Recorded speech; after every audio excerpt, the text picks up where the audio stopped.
नमस्कार, आदाब, सत श्री अकाल। लाइव नेशन 7 में आपका स्वागत है। मैं शादाब मलिक। एनडीए ने आज एक निजी होटल में एक प्रेस कॉन्फ्रेंस किया और प्रेस कॉन्फ्रेंस करने के बाद एनडीए ने तारापुर और कुशेश्वर स्थान में होने वाले उपचुनाव को लेकर बहुत कुछ साफ कर दिया। जैसा कि हमने आपको पहले भी बता दिया था, मगर उन्होंने प्रेस कॉन्फ्रेंस किया और प्रेस कॉन्फ्रेंस में जो तारापुर और कुशेश्वर स्थान को लेकर क्या कुछ कहा है, आप खुद सुनिए कि संजय जायसवाल क्या कह रहे हैं।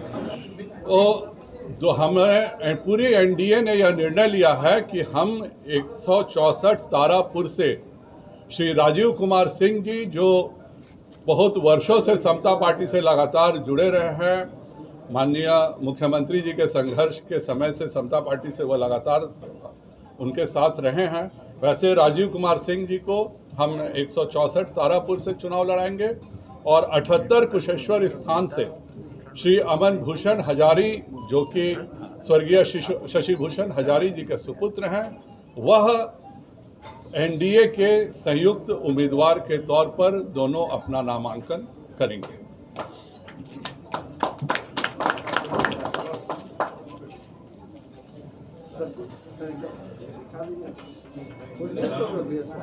ललन बाबू और मुकेश सहनी जी और संतोष माझी जी को कहते हैं। देखिए, संजय जी ने आप लोगों को बता दिया कि राष्ट्रीय जनतांत्रिक गठबंधन के 2 उम्मीदवार हैं। कुशेश्वर स्थान से तो हम लोगों ने उम्मीदवार बनाया है जो हम लोग के साथी विधायक शशि भूषण हजारी जी का जो असामयिक निधन हुआ उसके कारण, और उनके स्थान पर उनके पुत्र को हम लोगों ने वहाँ उम्मीदवार बनाया है। और उसी तरह तारापुर में भी हम लोग चाहते थे स्वर्गीय मेवालाल चौधरी जी के पुत्र को उम्मीदवार बनाना, लेकिन चूंकि वो विदेश में रहते हैं, उन्होंने असमर्थता जताई, हम चुनाव नहीं लड़ना चाहते हैं, हम अमेरिका में रहते हैं। तो इसलिए जो एक कार्यकर्ता हम लोग के साथ सब दिन से समता पार्टी के समय से जो एक साथी हम लोग के साथ जुड़े रहे हैं और वहाँ काम करते रहे हैं, उनको राजीव कुमार सिंह को हम लोगों ने वहाँ से उम्मीदवार बनाया।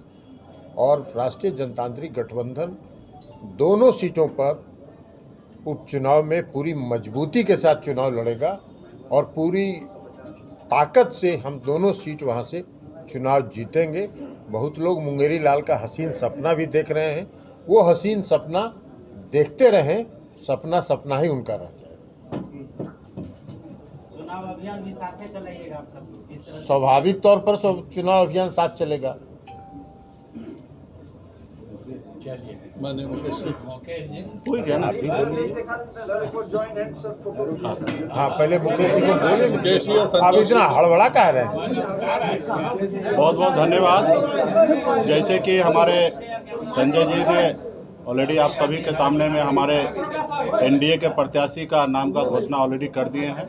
मजबूती से एनडीए हम लोग मजबूती से लड़ेंगे और ख़ास करके कुशेश्वर विधानसभा क्षेत्र जो है वहाँ से मैं वोटर भी हूँ, तो मजबूती से मेरा क्षेत्र है और मजबूती से हम लोग वहाँ लड़ेंगे। मुंगेर में भी हमारे तारापुर विधानसभा क्षेत्र है, निश्चित तौर पे हम दोनों जगह जीतेंगे और एकदम कहीं पे कोई किंतु परंतु मजबूती से लड़ेंगे।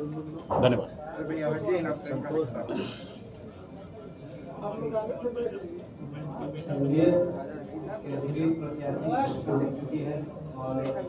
माननीय मुख्यमंत्री आदरणीय श्री नीतीश कुमार जी की प्रगतिशील सरकार बिहार में चल रही है।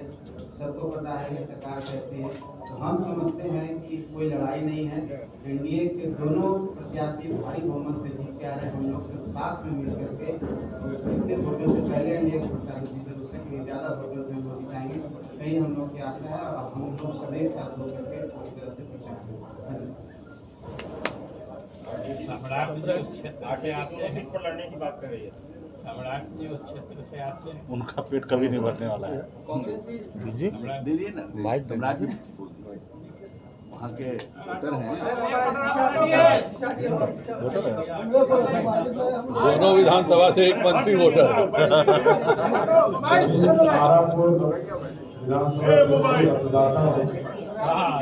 लंबे समय तक मेरा परिवार उस इलाके में सेवा करने का काम किया।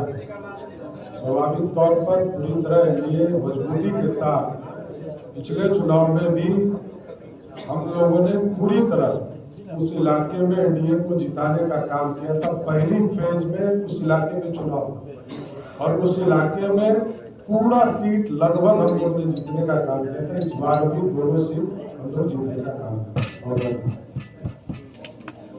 महागठबंधन में जिस तरह से गांव वाले लोग बोल लिए, अब हम लोग ताली बजा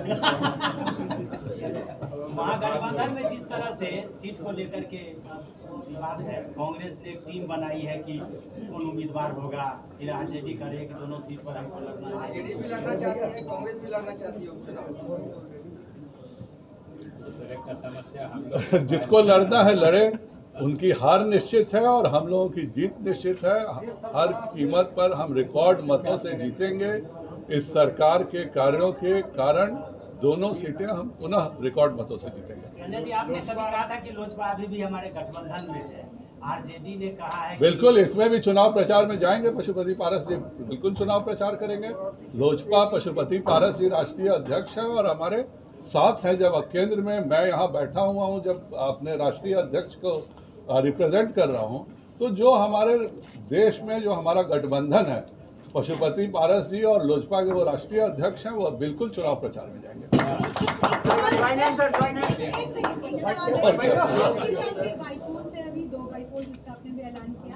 सवाल ये है कि एनडीए में विशेष राज्य के दर्जे को लेकर और जातीय जनगणना को लेकर अपनी रणनीति अपना रहा है। ऐसे में आप जनता के साथ में कैसे जाएंगे? दो बाइपोल हम लोग बिल्कुल एक साथ होकर के चुनाव लड़ने जा रहे हैं और जो भी ये सब बातें होती हैं वो अपने जगह पर है।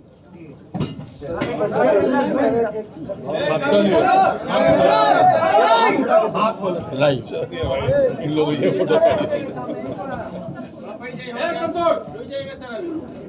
तो सुना आपने, संजय जायसवाल ने साफ तौर से तारापुर और कुशेश्वर स्थान दोनों के लिए उम्मीदवारों की घोषणा कर दी एनडीए की तरफ से, और दोनों ही प्रत्याशी जो हैं वो जदयू के होंगे। जहां कुशेश्वर स्थान से होंगे जो शशि भूषण हजारी जिनकी आकस्मिक मृत्यु हो गई थी, उनके बेटे अमन भूषण हजारी को प्रत्याशी बनाया गया है कुशेश्वर स्थान से। वहीं तारापुर से जो है वो जो तारापुर में जो मेवालाल चौधरी की मृत्यु हुई थी और उसके बाद जो ये सीट खाली हुई, उस पर राजीव कुमार सिंह कुशवाहा को खड़ा किया जाएगा। ये जदयू के प्रत्याशी होंगे। इसे लेकर अब साफ हो गया है कि ये दोनों सीटें पहले भी जदयू के पास थीं और इस बार फिर एनडीए की तरफ से जदयू के ही कोटे में आई हैं। और वहीं प्रेस कॉन्फ्रेंस में ये सारी कुछ बातों के बाद ये भी साफ एनडीए का कहना है कि जीत हर हाल में एनडीए की होगी, यानी ये जदयू के प्रत्याशियों की जीत होगी दोनों सीटों पर। वहीं जो ललन सिंह हैं जदयू के राष्ट्रीय अध्यक्ष, उन्होंने कहा कि जिन्हें मुंगेरी लाल के हसीन सपने देखने हैं वो देखें, मगर जीतेंगे हम ही और हमारी ही जीत होगी। इस तरह की खबरों के लिए बने रहिए हमारे साथ, देखते रहिए हमारा वीडियो। अगर आपको हमारा वीडियो पसंद आता तो हमारे चैनल को ज़रूर सब्सक्राइब करें। अगर आप फेसबुक के जरिए देख रहे हैं तो पेज लाइक करें, साथ ही ट्विटर हैंडल पर हमें फॉलो ज़रूर करें। धन्यवाद।